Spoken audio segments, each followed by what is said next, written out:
Hi అండి, నేను మీ తారకగౌడ్ తెలంగాణ విజయ సమితి.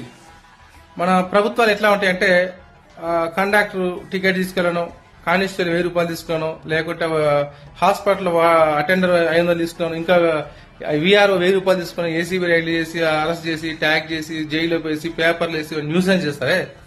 బాజాప్తుగా బజార్లు అమ్ముతున్నారు, లక్షలాది రూపాయలు డొనేషన్ కాలేజీలో సీట్లు అమ్ముతున్నారు. అన్ని ఎవరియండి? ఒక ఎస్సీకి, ఎస్టీకి, బీసీకి, ఎవరికైనా ఇంజనీరింగ్ కాలేజ్, మెడికల్ కాలేజ్ ఉన్నాయా? ఉన్నాయన్నీ రెడ్డిసి, వెలమ, కాపు, కమ్మోలే ఉన్నాయి కదా. వాళ్ళ మీద చర్యలు తీసుకోరా?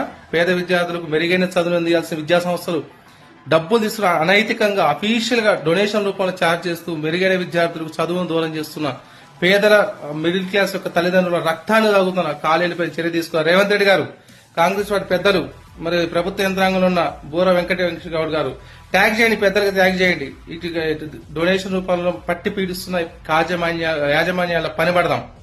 Share it.